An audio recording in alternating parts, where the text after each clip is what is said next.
नमस्कार, स्वागत है आपका नवतेज टीवी में और मैं हूं आपके साथ दिव्या शेखा। शुरुआत करेंगे ताजा खबरों के साथ। खबर कुशीनगर के रामकोला नगर पंचायत के वार्ड नंबर 10 से है, जहां परिवार में मामूली कहासुनी के चलते दो भाइयों के आपसी विवाद में एक भाई ने खुद को गोली मार ली। आपको बता दें कि घर में छोटी सी बात को लेकर देवर और भाभी के बीच कहासुनी हुई, जिसके बाद मामला इतना बिगड़ गया कि 30 वर्षीय मृतक राणा अखिलेश ने अपने भाई शिवेंद्र के साथ हाथापाई की और मौके पर मौजूद उनकी मां ने भी बीच बचाव किया, लेकिन गोली लगने से राणा अखिलेश की मौके पर ही मौत हो गई।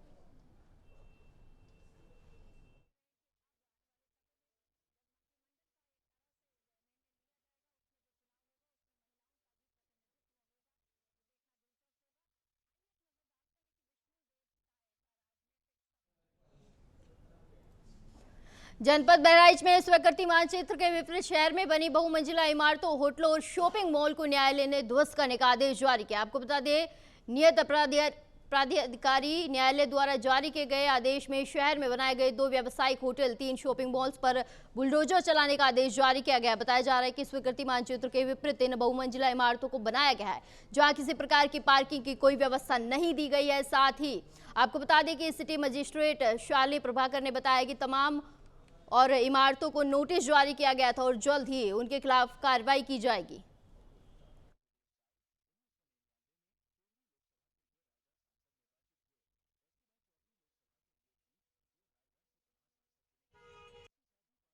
अभी के 4 महीने पहले इन पे जो है कि मानचित्र के विपरीत निर्माण और जहाँ पार्किंग व्यवस्था के लिए नक्शा पास कराया गया है, वहाँ समुचित पार्किंग व्यवस्था ना होने के कारण इनको नोटिस दी गई थी। इसके पश्चात जेई से जांच कराई गई, तत्पश्चात इनके आपत्ति हेतु इंतजार किया गया। इनके द्वारा जेई से जो जांच कराई गई, उसके क्रम में आया है कि जो मानचित्र इनके द्वारा पास कराया गया है उसके विपरीत निर्माण है, तथा जहाँ पार्किंग व्यवस्था इनको देनी थी वहाँ पे दुकानें बना दी गई हैं, जिस कारण जो है कि हमारा यातायात व्यवस्था भी प्रभावित हो रहा है। इस कारण इनका धाराशाही का आदेश।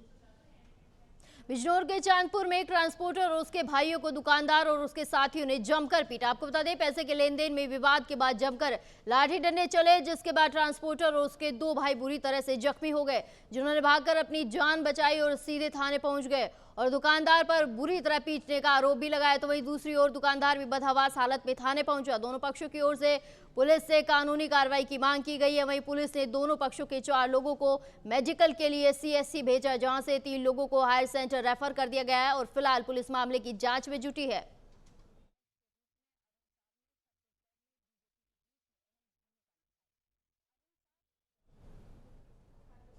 बहराइच से घने कोहरे की वजह से एक भीषण सड़क हादसे की खबर सामने आई है। आपको बता दें कि मामला फकरपुर थाना क्षेत्र के मदन कोठी के पास का है, जहां एक ट्रोले में पीछे से तेज रफ्तार कार ने टक्कर मार दी। हादसे में हेड कांस्टेबल समेत 3 की मौत हो गई है, जिसके बाद देर रात हुए हादसे के बाद हाईवे पर घंटों जाम लगा रहा।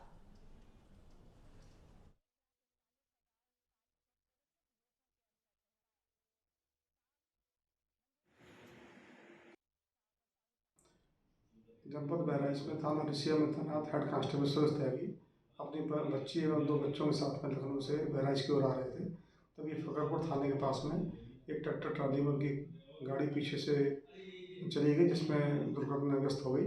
उसमें तुरंत उनको मौके पर से अस्पताल पहुंचाया गया, जिसमें उनके 2 वर्ष के बच्चे की मृत्यु हो गई। सुरेश त्यागी हेड कांस्टेबल और उनके ड्राइवर और उनकी पत्नी और एक बच्चे को तुरंत केजीएम में लखनऊ भेजा गया। इसमें इलाज के दौरान सुरेश त्यागी हेड कांस्टेबल एवं ड्राइवर की मृत्यु हो चुकी है। उनकी पत्नी का इलाज चल रहा है। एक दूसरा बच्चा पूर्ण रूप से स्वस्थ है। इसमें विधिक कार्रवाई की जा रही है। ट्रैक्टर ट्राली के बारे में पता कर लिया गया है, हिरासत में लेकर पूछताछ की जा रही है और अभियोग पंजीयन पर विधिक कार्रवाई की जा रही है।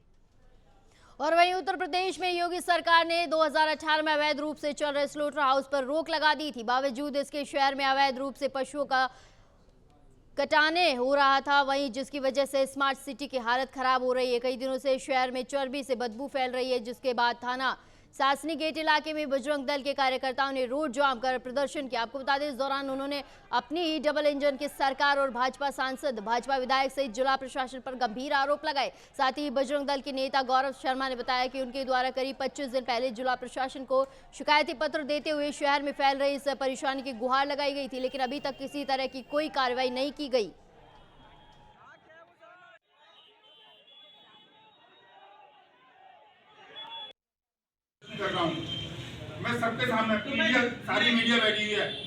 प्रश्न है, जिस दिन प्रशासन के साथ बात हुई उसके बाद 15 दिन बदबू क्यों नहीं आई, कहाँ है चाबी? नंबर 2, बीजेपी का कोई नेता इस विषय पर कोई काम क्यों नहीं कर रहा, क्यों नहीं?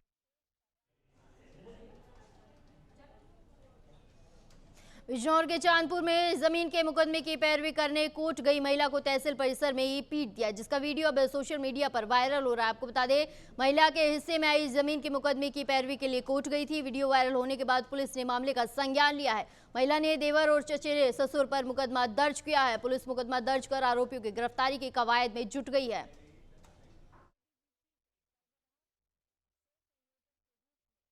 मैं रामर जपर पुलिस अधीक्षक ग्रामीण जनपद बिजनौर थाना चांदपुर क्षेत्र की एक मारपीट की वायरल वीडियो के संबंध में अवगत कराना है कि श्रीमती अनीता वाइफ ऑफ स्वर्गीय दुष्यंत निवासी सैंदवार थाना चांदपुर, जो अपने प्रथम पति दुष्यंत की मृत्यु के उपरांत उसी गांव के विकास बहादुर के साथ दूसरी शादी कर ली और विकास बहादुर से उन्हें एक पुत्री पैदा हुई।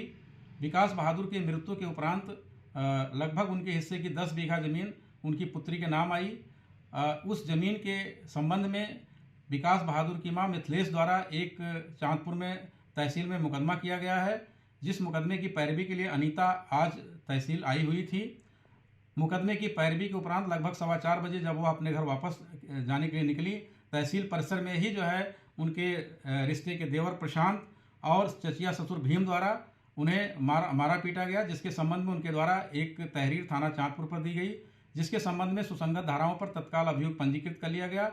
पीड़िता को मेडिकल के लिए भेजा गया है और अभियुक्तों की गिरफ्तारी के लिए प्रयास किए जा रहे हैं। इसमें अन्य विधिक आवारा पशुओं के आतंक से सिर्फ किसान परेशान नहीं है, बल्कि सड़क पर चलने वाले राहगीर भी इन आवारा पशुओं के आतंक से परेशान है। आपको बता दें, आवारा पशुओं की वजह से कई लोगों की जान भी जा चुकी है। यूपी में इन दिनों आवारा पशुओं की संख्या में काफी वृद्धि हो गई है। ऐसे में पशुओं ने फसल को बर्बाद करना भी शुरू कर दिया। इसलिए यूपी के बहराइच में इन आवारा पशुओं के लिए गोरखपुर से स्पेशल टीम बुलाई गई है, जिसके बाद बहराइच शहर में 400 से अधिक आवारा पशुओं को पकड़कर गौशाला भेजा जा चुका है और वहीं अभियान अब भी दिन रात जारी है।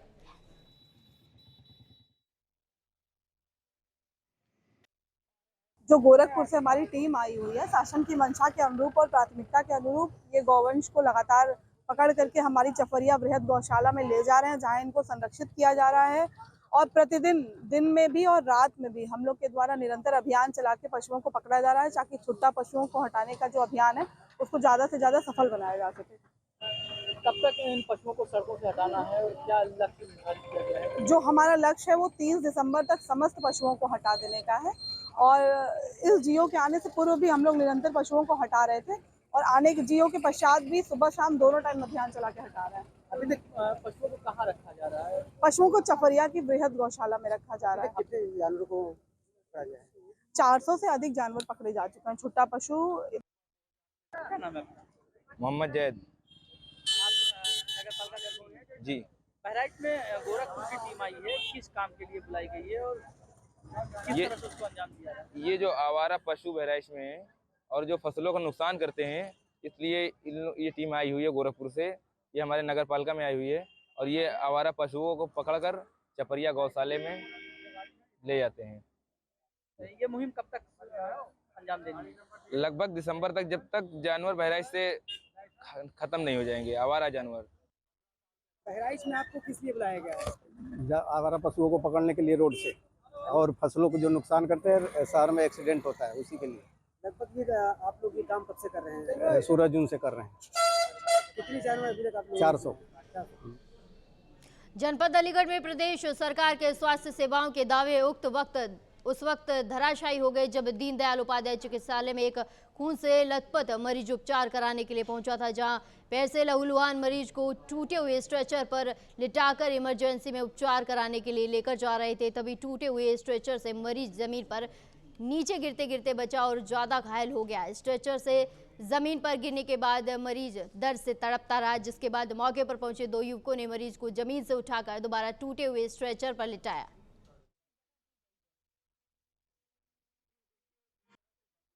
ये प्रकरण अभी मेरी जानकारी में आया है। एक जांच समिति, हाँ, मैं अभी चूंकि मेरी जानकारी में नहीं है, तो जैसी एक समिति बना के इसकी जांच कराई जाएगी और जो भी दोषी होगा उसके तो खिलाफ सर क्या वहाँ वार्ड बॉय अवेलेबल नहीं रहते, क्या कारण है? जो पेशेंट स्ट्रेचर पे उसके पैर में चोट लगी है, गिरा हुआ है, तड़प रहा है, उसको उठाने वाला कोई भी नहीं है। नहीं, और नहीं। वहीं कोई एक आदमी वहाँ से वीडियो भी वायरल कर रहा है। नहीं, वहाँ पे वार्ड बॉय उपलब्ध हैं। अब जांच में पता चल सकेगा कि उस समय वो वार्ड बॉय कहाँ थे। साथ ही साथ जो एक गुड सैमरिटन करके है, कोई भी सामाजिक व्यक्ति भी इस कार्य में आगे बढ़ के सहयोग कर सकता है, तो वहाँ पे 1-2 लोग ऐसे भी हैं। साथ ही साथ जो हमारे कुछ कैदी हैं जो इस तरह की उनको न्यायालय के द्वारा इस जगहों पर नियुक्त कर सेवाओं हेतु किया जाता है, तो वो भी हमारे वहाँ 2 लोग नियुक्त हैं। तो जांच में पता चल सकेगा कि किन कारणों से ये सब घटना घटी। जांच टीम गठित की जाएगी। हाँ, जांच।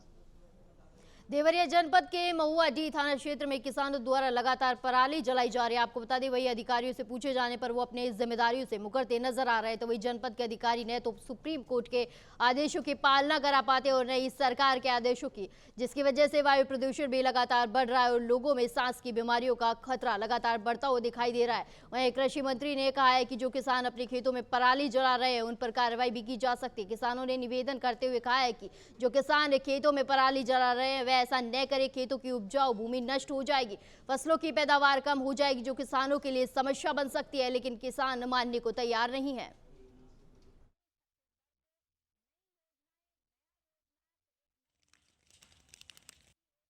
सर, ये अधिक पराली जलाने को लेकर कार्रवाई हुई है, क्या कहेंगे इस पर? पराली नहीं जलाना चाहिए। सुप्रीम कोर्ट ने कहा कि उनके खिलाफ सख्ती से निकली है और इसलिए किसान भाइयों से मैं अपील करना चाहूँगा कि पराली जलाए जाने से आप पूरे समाज के लोगों के स्वास्थ्य को खतरा पहुँचा रहे हैं और पर्यावरण पराली जलाए जाने के नाते लोगों को फेफड़े की बीमारियाँ बढ़ रही हैं। रासायनिक जो वायु के भीतर जो गैस निकल रही है वो लोगों के जीवन को क्षतिग्रस्त कर रही है, स्किन डिजीज हो रहे हैं। साथ साथ में हमारे ज़मीन की भूमि की गुणवत्ता भी उससे नष्ट हो रही है और तमाम ऐसे कीट जो हमारे खेती के मददगार हैं वो जल के खत्म हो रहे हैं, जिससे कि उत्पादन और उत्पादकता घट गई है। इसलिए पराली नहीं जलाना चाहिए। और वहीं उत्तर प्रदेश के जनपद अलीगढ़ के थाना ककारसी क्षेत्र में जीवनगढ़ में एक दबंग युवक के द्वारा मां बेटे के बीच हो रही मारपीट, जिसके बाद बीच बचाव करने पहुंचे पड़ोसी युवक को गोली मारने और का सनसनीखेज मामला सामने आया। आपको बता दें कि बेटा पड़ोसी युवक को गोली मारकर मौके से फरार हो गया, जिसके बाद घायल को मेडिकल कॉलेज में भर्ती कराया गया है। वहीं परिजनों ने युवक को गोली मारे जाने की सूचना पुलिस को दी है। फिलहाल पुलिस मामले की जांच में जुटी है।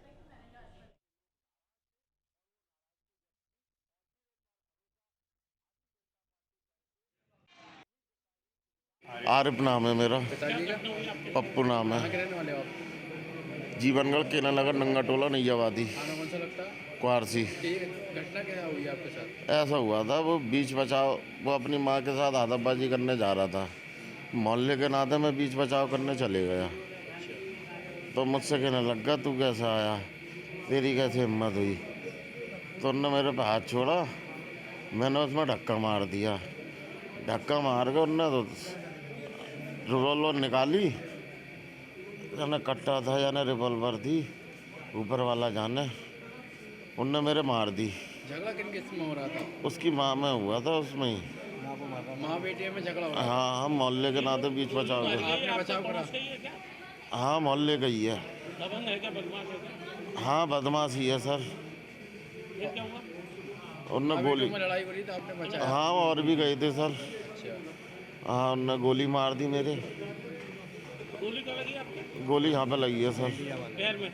कमर में। कमर में। पुलिस आई थी वहाँ? पुलिस नहीं सर, नहीं आई। नहीं आई। वो फरार है या अभी मौजूद है? पता नहीं सर, मैं तो मेडिकल में हूँ।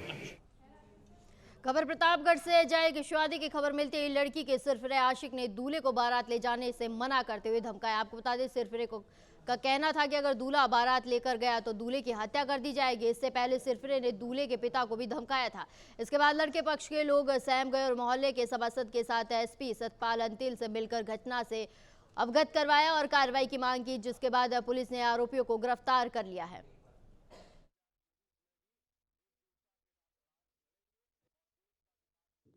देखिए, ये कल 11 तारीख को एक बारात जो कि कोतवाली थाना क्षेत्र से कंदगी थाना क्षेत्र में जानी थी, जिसमें कि जो दूल्हा है उसको धमकी दी गई और जिसके चलते अनफॉर्चुनेटली वो कल शादी संपन्न नहीं हुई।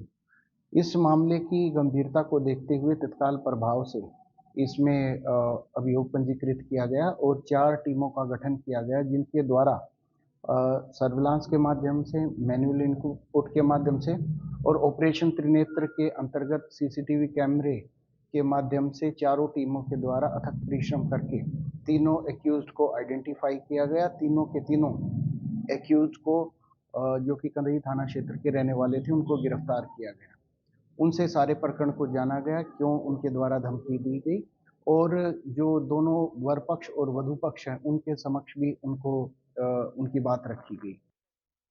सर कुछ अज्ञात लोगों ने धमकी दी थी और वो धमकी 8 तारीख को हमको सर मिली थी और वो 8 तारीख को धमकी ऐसी मिली थी कि सुबह 6:30 बजे वो लोग आ गए हमारे दरवाजे पे।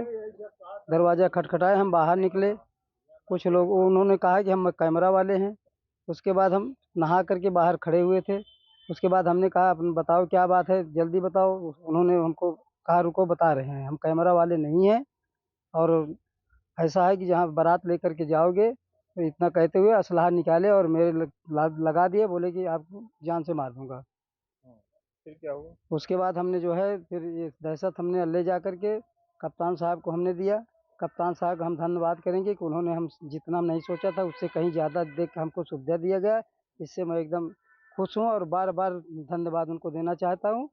और उसके बाद ये होगा कि फिर उसके बाद हम शादी इसको सुनने के बाद जो वहाँ कर दिए के बाद फिर जो है दोबारा हमको धमकी मिली। वो धमकी मिली हमको 11 तारीख को सुबह 5:30 बजे। वो तो लिखा हुआ पत्र हमको मिला। उन्होंने कहा कि अगर इसको लेके जाएंगे, चाहे पुलिस फोर्स लगाओगे, STF चाहे जो भी लगा दोगे, मंत्री नेता, तुम्हारा लड़का मारा जाए। मामला ये है सर, हमारे वार्ड नंबर 13 जोगापुर में रामचंद्र विश्वकर्मा जी थे। उनके लड़के की शादी शशांक है, वो 11 तारीख को थी, लेकिन 8 तारीख को उनको धमकी आती है कि अगर आप वहाँ बारात लेके जाएंगे तो आपको मार दिया जाएगा। तो ये आनन फानन में हमको फ़ोन करके बताए, तो मैंने इनको कुछ नहीं, फिर हम दोनों लोग कप्तान साहब के पास गए। कप्तान साहब से मैंने ये बताया सर हम रमेश मौर्य सभासद हैं। तो उन्हें बोले जी सभासद जी बताइए क्या सेवा कर सकते हैं। तो हमने ये कहा साहब आपसे निवेदन है कि सर इनको धमकी मिले, इनकी सुरक्षा की व्यवस्था हो जाए, इनके बेटे की बारात जाए। तुरंत तत्काल माननीय कप्तान साहब ने तुरंत ही अपने संबंधित अधिकारी को फ़ोन करके सुरक्षा व्यवस्था मुहैया कराया। और वहीं उत्तर प्रदेश के जनपद अलीगढ़ की अलीगढ़ मुस्लिम यूनिवर्सिटी के अलामा इकबाल हॉल में बिजनौर निवासी AMU के एक छात्र द्वारा पैगंबर पर टिप्पणी किए जाने का मामला सामने आया। आपको बता दें, पैगंबर पर टिप्पणी करने वाले AMU छात्र के खिलाफ साथी छात्र ने कई धाराओं के साथ मुकदमा दर्ज करवाया है, जिसके बाद AMU इंतजामिया की प्रोटेक्टर कार्यालय की टीम द्वारा मामले की जांच कराई जा रही है। वहीं जांच के बाद दोषी पाए जाने पर आरोपी AMU छात्र को कैंपस से निष्कासित भी किया जाता है। वहीं फिलहाल मामले की जांच जारी है।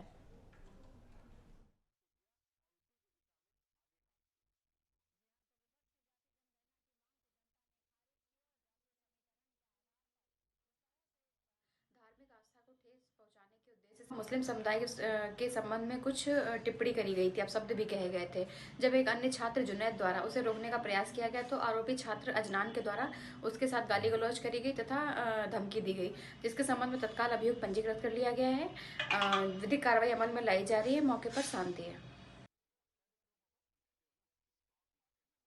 कल एक वाक़या हुआ था अल्लामा इकबाल हॉल में, जहाँ पे एक बच्चे पे लोगों ने इल्ज़ाम लगाया है कि उसने रसूल खुदा के ऊपर कुछ नाज़ेबा अल्फाज यूज़ किए हैं।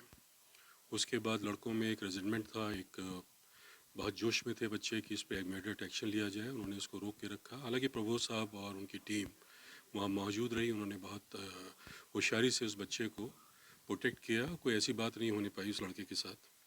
और उसके साथ ही हमारी पकटोरियल टीम भी पहुँच गई थी। उस बच्चे को वहाँ से निकाल के लेके आए और उससे पूछताछ की गई। उसके बाद उसको हैंडओवर कर दिया गया उसके लोकल गार्जियन पे। और उसके हालांकि उसके पेरेंट्स विवाद में आ गए थे। तो बच्चों का ये जो कहना था, डिमांड थी कि साहब इसको इमीडिएट रेस्टिगेट किया जाए और इसको अरेस्ट कराया जाए, इसको FIR कराई जाए। तो इस चीज़ को लेके इमीडिएटली प्रोवोस्ट ने वहाँ पे उनको सस्पेंशन रिकमेंड कर दिया था और उस पर NR कर दिया था। हॉल से उसको निकाल दिया गया था।